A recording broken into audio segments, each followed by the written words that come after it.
Okay, mate, we're away.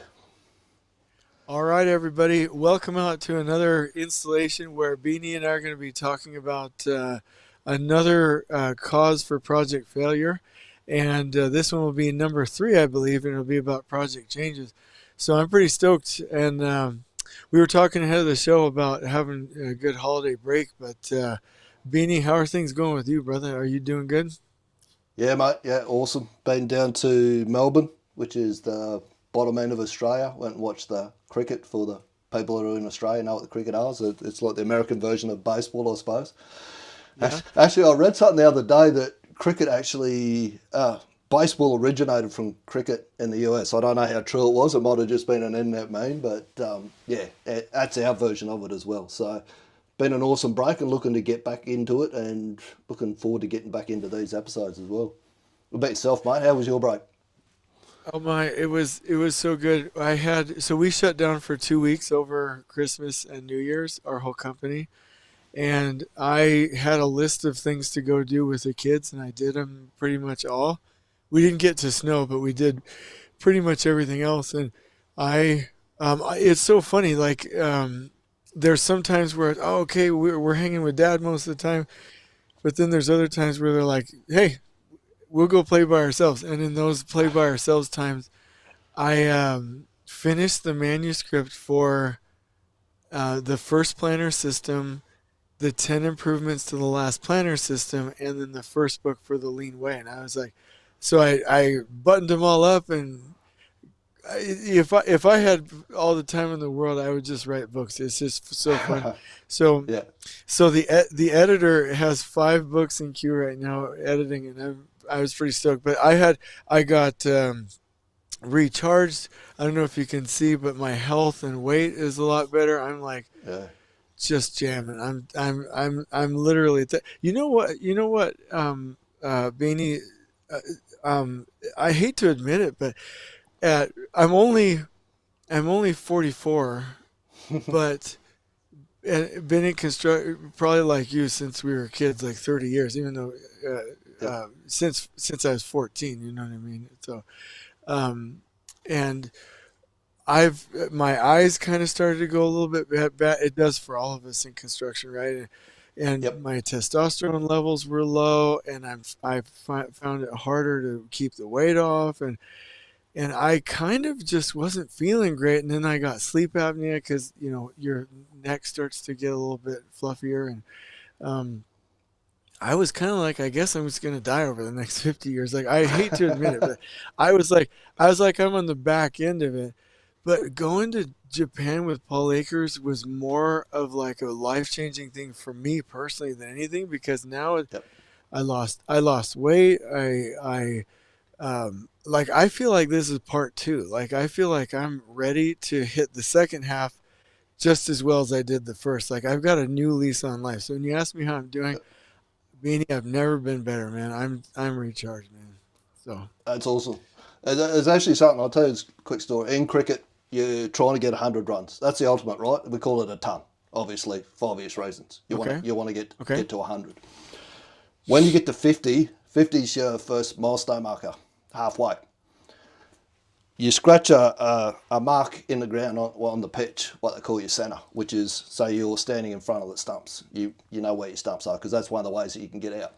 When you hit 50, you reset and you scratch a mark in the pitch oh again. wow, That's the way that I look at life as well. I did that when I hit my 50th birthday. It was like, well, halfway to a ton. Need to reset and go again. So that's exactly what I think you're hitting at the moment. And yes, like the industry takes a big toll on you. I'm like you, man. I've been doing it since I could walk, basically. Started my apprenticeship when I was yeah, 15, and it's a hard yeah, slog. exactly. It's not an easy industry to work in. There's a lot of No, hours and a lot of things that you give up. So that's great that you had that time, that reset with your kids. I'm starting to learn slowly that I need to do that as well. Didn't do it as well as I should have when I had little kids, but it is a tough industry, and we do need to look after ourselves. I I agree 100%. I would love to ask if you have any advice. You made me think of something. Yep. Oh, let me say this, and then I'm going to ask you if you have any advice for me as you head into your latter part of your life. but I was one of the things that I've noticed is that it's pretty much like construction, staying ahead of my health, um, getting my blood drawn every 3 weeks, checking my numbers, making sure that all my levels are good, donating blood, like all this, like because my family has high red blood cell count, so like it's good for me to do that. So, like, and my teeth, I'm in there every 4 weeks checking them out. I've actually I used to think, oh gosh, I got to go to a dentist, but then you do the deep cleaning and you're like, damn, I don't want to do that again. I'm Yep. actually enjoying staying ahead of my health. But anyway, Yep. it was it's, oh, real quick, I know I talked too much, but my brother my brother-in-law runs a trucking company. And he told me a story once where he was coming home through an intersection and lug nuts were coming off of his truck. And he was like, that's when he switched in his brain. He's going to take that truck in before it ever needs maintenance, Hmm. newer tires on an interval. Hey, just check it out. And life's easier that way. So I, that's the one thing I'm doing differently. But as I go into the second half, any advice? Exactly what you're doing, mate. Treat them as lead indicators, okay? This is what we don't do in the construction industry very well as well, and we'll talk about it with changes at the moment, is we wait for a lag indicator that something's wrong, which is we blow past a milestone date, we hurt someone, we start, getting out of sequence, and we measure those lag indicators instead of measuring the lead indicators. And the lead indicators for you are going and getting those blood checks done, going and getting the dentistry stuff done, all those sorts of things. That, to me, you can mitigate, and this is what we come back to theory of constraint and lean and all the rest of it. What we're Yeah. predominantly doing is mitigating risk, yeah? We're trying to Yeah. foresee the future, see where the risk is, and then make sure that we put something in place to stop it. So, all the thing I'd say, mate, is be consistent with it. Don't do it once or twice. It's got to become habit, part of your lifestyle, Yeah. which is the same as this stuff. Running a project's the same as well. It's all good to well to talk about it once a week or look at it in a meeting. Unless we're living it and breathing it out in the paddock, we're not really getting the full benefit out of it. I'm gonna probably use that term paddock more often. I freaking love that. It sounds so freaking cool. And it's so funny. We talk about 5S all the time, but that fifth S, sustain, like Yep. that's such a good point that you just made. Um, yeah, I freaking love it. Oh, I've got a question for you. I'm sure you'll Yep. probably say yes, but the general superintendent book too. I love to put these 12 uh, in there. Um, 100%. th- Yep. okay. I would love that. This is such a neat comprehensive list. In fact, I'm going to make a note there. But this is great. So can you introduce the topic that we're doing today for me, and then we'll riff and I'll give you all my questions. Would that be okay? Yeah, man, sure. So we covered off poor scheduling stuff kicks us off. Poor planning kicks us off was one. Second one was project manager. Third one is what we say changes, project changes. The changes can Project come changes. from all different levels. I've got a couple of different stories that we'll probably go into today, from people off site design, project directors.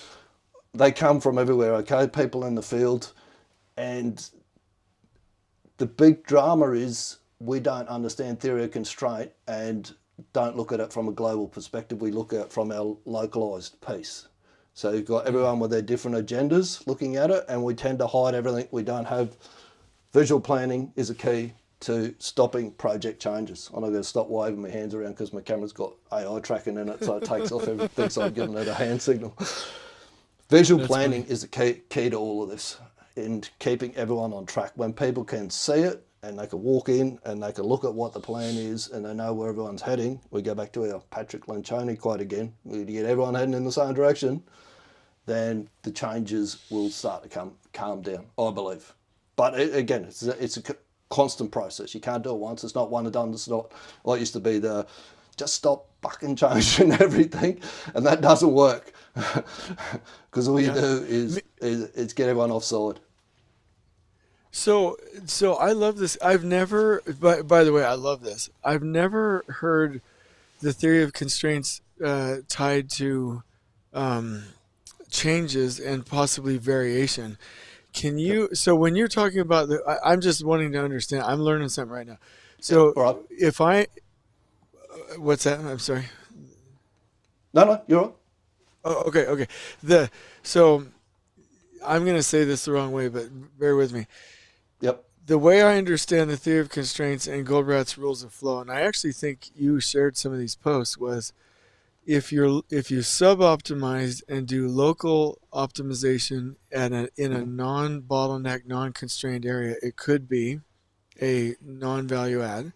That Yep. if we look at, I think you called it a global optimum, we're going to optimize the whole, and we're making improvements at the constraint or at the bottleneck. Yep.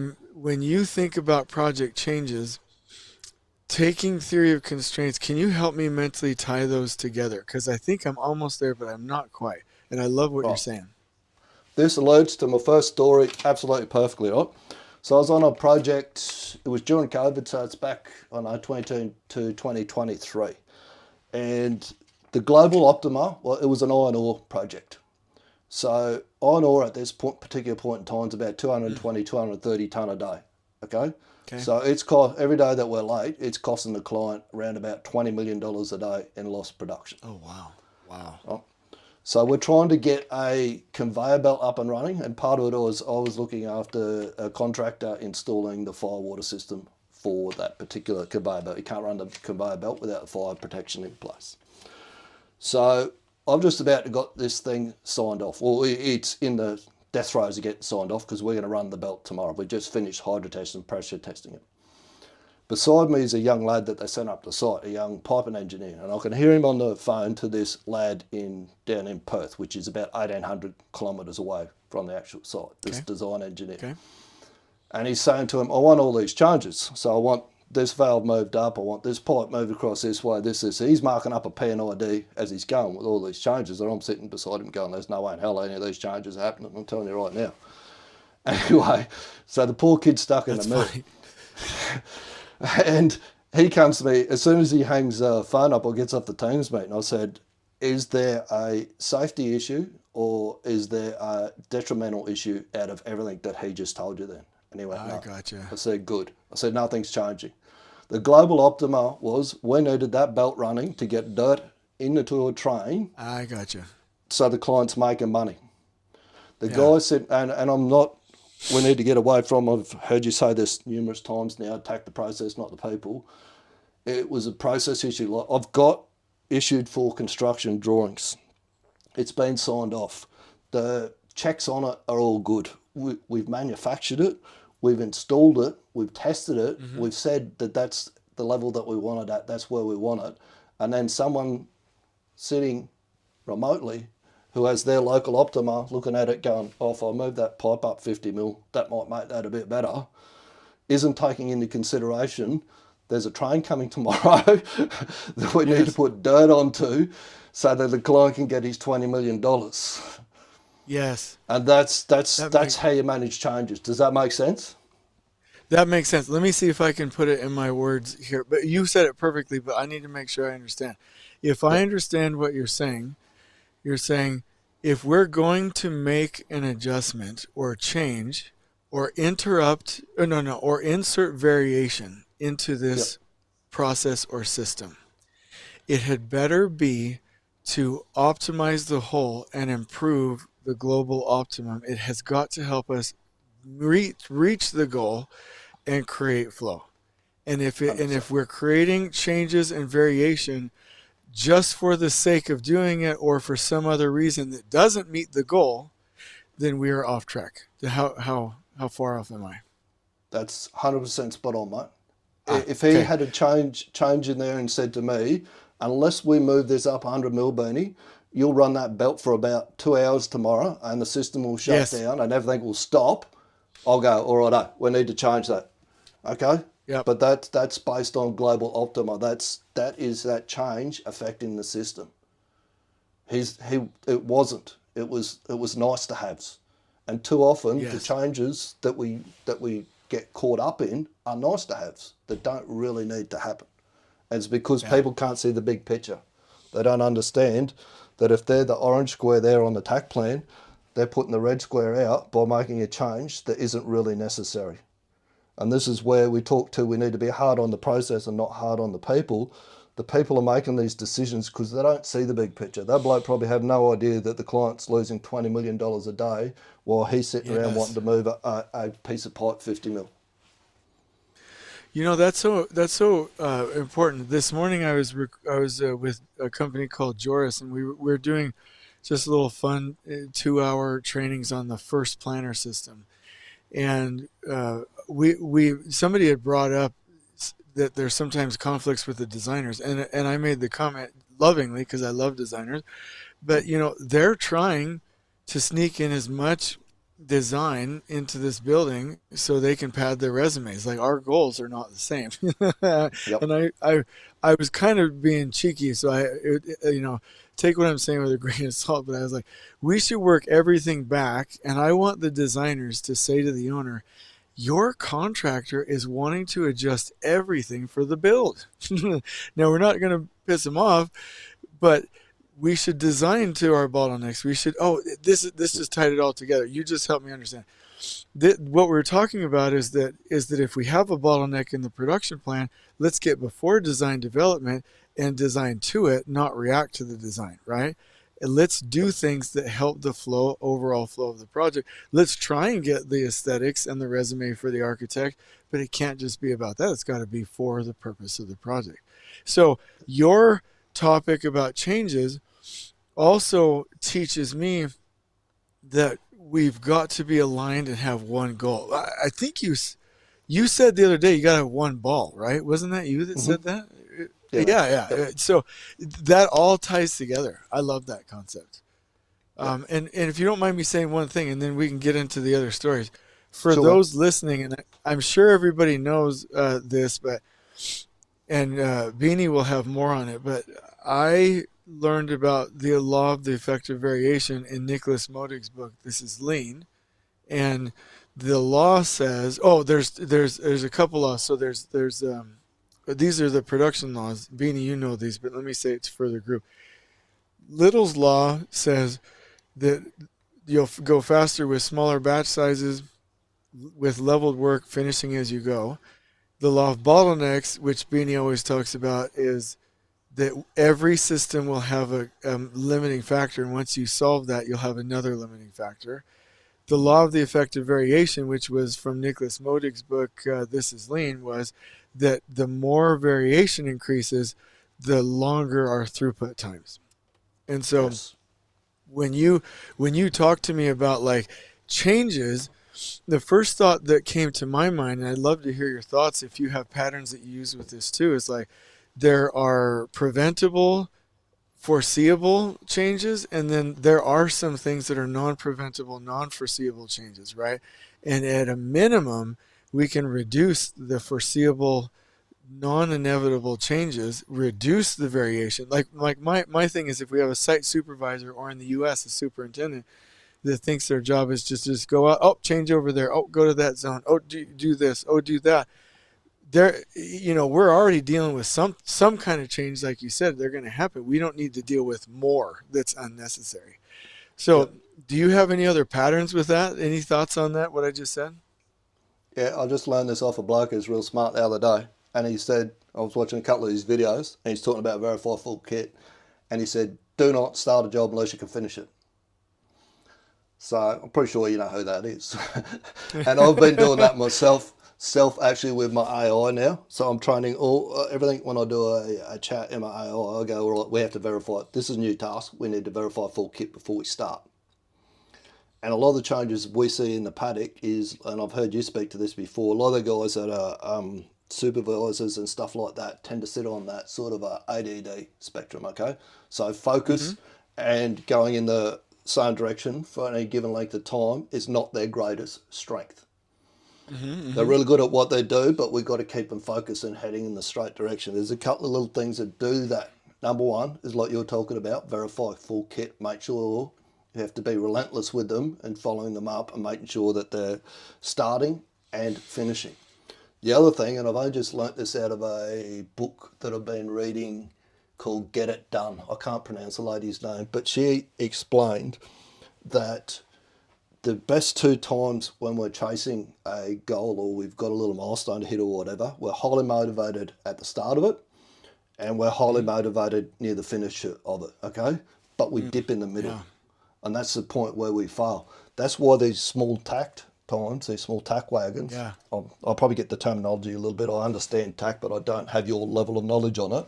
Those 2 to 3 days, busting it into those small 2 to 3 days is we're actually setting these guys and girls up to win by giving them small chunks where they can start. The motivation dip is minimised, and then they've got that motivation to finish it off again. The more that we get them in the pattern, start, finish, start, finish, start, finish, start, finish, the more we mitigate that risk out in the paddock of the changes that, I spoke to other changes before which were off-site. That's not the people out in the paddock's job to worry about that. But what they can do is mitigate the changes.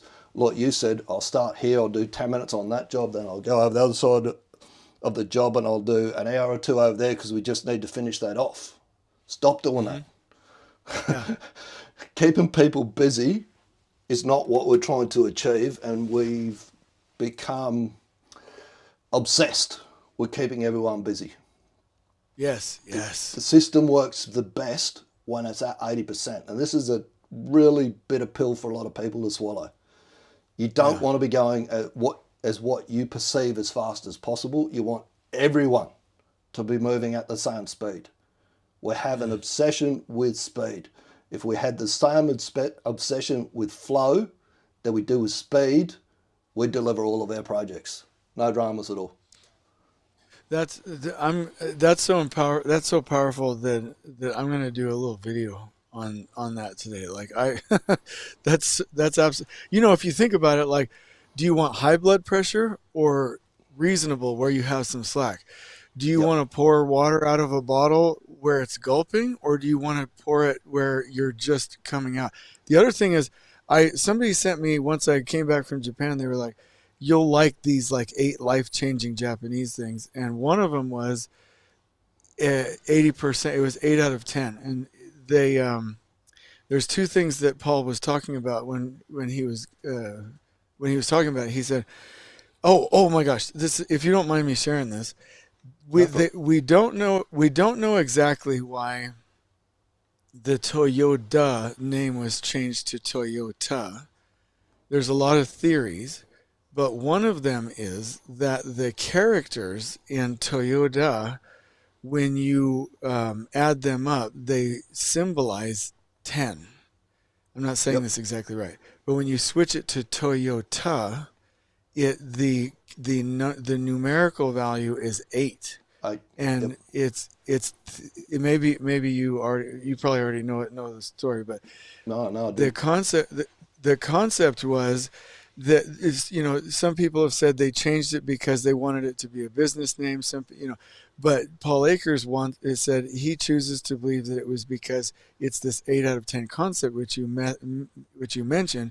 And when I got back, it was actually the book. It was one of the authors of that red book, the really neat lean book. Anyway, I'll remember his name. But it's David Umstattd. He said, he sent me this and he said, the Japanese way of eating is to eat until you're 80% full. Mm-hmm. And actually, the reason I've lost so much weight is because that's what I've been doing. Like smaller sizes, 80%. It seems like everything works really neatly at 80%. So I like what you said there. Yeah. Actually, Dr. Alan Bernard, he's picked up Dr. Eli Goldratt's work, or he's one of the people that has. He trained under Dr. Eli Goldratt. He speaks to it as well from a theory constraint perspective. It's awesome. 80% is the benchmark, and like you look at it, look how many times do we go out and, like you said, have a meal out at a restaurant or something like that, and we eat everything that's on our plate because that's what we're told to do as kids, right? Eat what's on your plate. Mm-hmm. Yes. And we don't need all of it. Stop when you're full. Stop when you're full. Yeah, 100%. And when you eat more, when you eat your whole plate, you overburden your stomach and your system, right? And it's back to that old speed and push thing. The one thing that I just got, I know you're that good at this, but I didn't know I'd get very specific suggestions about how to do this. He said, focus, go in the same direction, and manage the dip in the middle. Yeah, don't start until you're ready to finish. That was awesome. But and the other thing I just realized from what you were saying at the beginning, and it's me, it's not you, but I didn't understand why you mentioned visual planning. Yep. But the visual planning solves the get everyone on the same page, Mhm. and we start protecting a single plan that you did mention Patrick Lencioni. And Yep. then when we start protecting the same plan, we have less variation, less changes. So that just clicked for me. Yep. I Cool. always bring everything back to sport, okay? And sport is because that's where the best teams are, generally speaking. I mean, we've got Navy Yeah. SEALs and those sorts of things, but predominantly, where you get a group of people working really, really, really well, it's a sporting team. Hmm. And they've got one ball that they're playing with, and they've got a clear focus. Yep. Where does that need to go? There's a set of goalposts or whatever it is. There's a line that you've got to get across, whatever it may be. A net, Hmm. tennis, you've got to get it across the net, but you've got to keep it within these boundaries. They know that. We don't have that in construction. We don't do it well. This thing here, the TAC plan, I believe, visually, and of all the tools we have, is the most powerful and the most important of the lot. We speak to it all the time, and it's actually a training I do this week. We know what the problem is. We need to get everyone on the same page. How many times have you heard someone say, or how many times have you said, we need to get everyone on the same page here? Then we give them an 80-page schedule. How the Yeah. hell do we get them on the same page when we've got 80 pages? We need one page everyone can look at quickly and go, we need to be there by that time. Yeah. That's where that then calms all the changes, because if that, it's about what decisions they're making that's creating all these changes. And if they go, oh no, we really need to get up into this top corner up here, if I change what I'm doing at the moment, is that really going to help us get to that top corner, or is that going to constrain us and stop us, slow us down, stop the train coming, so we can't get that dirt out the other end, which is that's our real goal. Until we get that one plan, everyone on the same page, we're going to struggle with changes. I agree. I was at so what you said needs to be brought out. I've never mentioned it before. I was at a training with Hensel Phelps. We were going over attack planning, and I was talking about you can optimize not too small, but with smaller zone sizes, which automatically reduces your tack time because you have less work, of course. And one of the individuals, and this is super brilliant, so I'm not being critical at all, but he was like, well, can't doesn't that sometimes naturally happen in the field?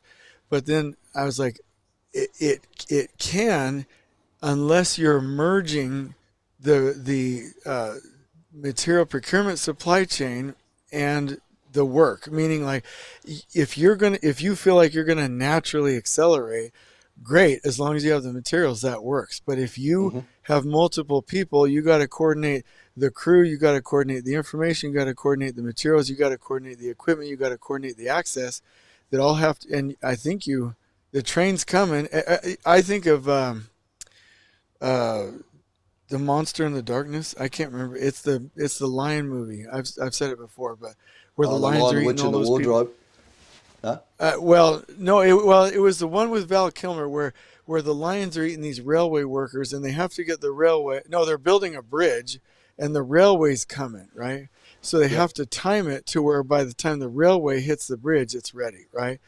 So if we don't have that visual tack plan like you're talking about, and sure, maybe you would naturally accelerate, but if you don't have it visual, then how does the supply chain know to get how do we know to get the materials there at the same time? Everything, and that's and I love Scrum, and some and Felipe Engineer are like really good friends, and Yep. people have said you can run a whole job on Scrum, and I'm like, hey homies, you can do a lot with Scrum, but Yep. because construction has intersecting hinge points or target points, you've got to put some of our schedules in a timeline because we have supply chains that intersect with our production on site.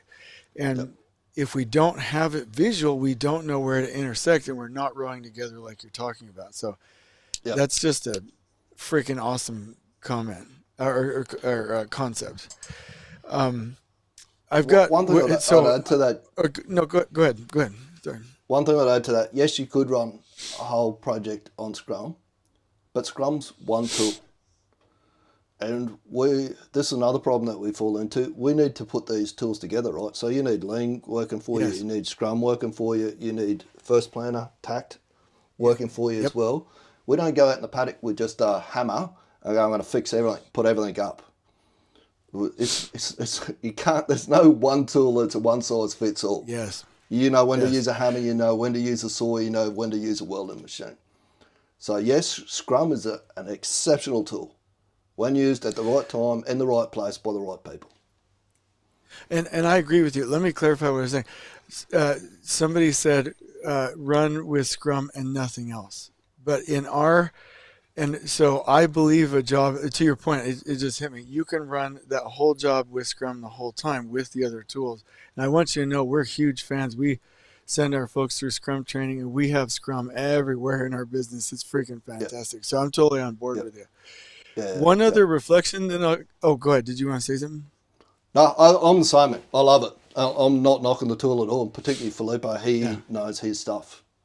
But Yeah. to me, it's one tool in your toolbox. I agree. So I got one more thing, and I'm getting better at the 30 minutes. We're pretty much there. And then I'll kick over to you for the closing comments or closing reflection. You said in one of what I had some neat questions for you, and I was like, how do you prevent changes? How do you deal with changes? And you pretty much answered them with full kit, be relentless, get it done, manage the dip in the middle, keep them on rhythm. One of the things that really struck me is because recently I've been thinking about what is the general contractor's job? The environment, the resources, integration, and rhythm. And it's not just that, but at least those things, right? And then you mentioned being relentless, that we got to manage that dip in the middle.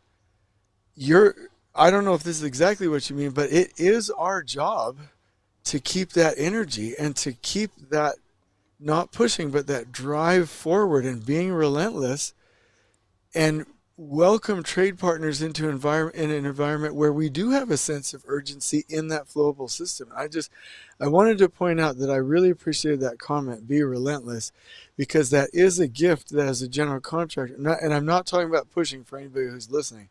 I'm talking about relentless and driving with urgency, the preparation and making a full kit to clear the way for trade partners. Be relentless is like the best way I've heard it. So that was like a big thing for me. So I'll kick it over to you if you want to close us out. Yeah. So, but to me, being relentless is about, when we look at it from a lean perspective, 10% of what we do is value-added activity, 90% of it's non-value-added activity. We want to be relentless on removing this as much as we can, which is part of that is the dip. We're losing time, effort, energy, people's skills in that dip. So that is just that, managing that dip is one part of pushing this down and this going up. At 10%, you tend to turn the 10% into 20%, you double your throughput, which is, or whether you call it velocity or speed or productivity. I used to be big on productivity, but I don't like the word anymore, because there's a guy I follow called Ari Moselle. He splits it up three ways. He said productivity means you do more, efficiency means you do more with less, and effectiveness means you do more of what works. You can be highly productive and highly efficient at creating waste and wasting people's time, attention, abilities. You can't be effective. When we're effective, means we're doing more of what works. When we do more of what works, that pulls that line down. We go from 10% to 20% to 30%. So we need to be relentless in keeping everyone on track, like a flywheel effect. You've probably heard of the flywheel in different places, where we teach people to see waste. We get them to stop and fix it. We get some lessons learned and we share them around and we keep that spinning. We need to be relentless about keeping that flywheel spinning. That drives this.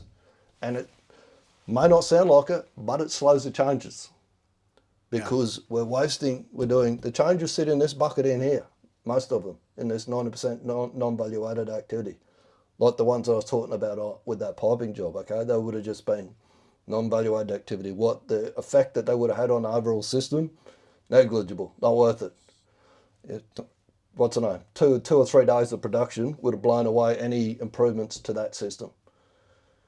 So we must be relentless in giving people the big picture so they can see where we need to head. So instead of them looking like that, heading in all different directions, we got them all going into one way. That's When we do that, that reduces, everyone moves quicker. Relentless is not about push. It's relentless on making the environment better for our people. Sorry, man. No, that's awesome. And I just realized that like even people seeing waste, like I think a lot of times people are doing their best efforts and working hard because they think it's value add, but it's actually waste. Yep. That right there gets people already starting to go in the right direction. I think those graphics are phenomenal. So I love it. And I can't wait for the next one. What's our next topic when we meet again? 4. Hang on, we'll pull a. When I say relentless, I don't just dream about it, read about it once, watched a video on it once. It sits there on this book sits on my bookshelf. So the next one's poor scheduling. Or scheduling. Oh, that one's going to be a fun one. That's awesome. Yeah. Well, when you think about it, the changes, if we mitigate the changes, and this is how this all ties together, and we're looking at it from a global perspective, the poor changes drives a lot of our poor scheduling as well. I mean, the constant changes drives a lot of our poor scheduling as well. There's a lot of other issues, and you'll be able to give us some more insights into. My biggest belief is that we pick an end date, make schedule fit, and then we wonder why we can't hit it. But we'll get into that more next time. It's all behavioural stuff, mate. It's all behavioural. I agree. Okay, well, Beanie, this was awesome. I can't wait to see you next time. And for everybody listening, this has been so fun. And we'll talk about failure to schedule or poor scheduling next time. And on we go, everybody. Cool. Speak soon.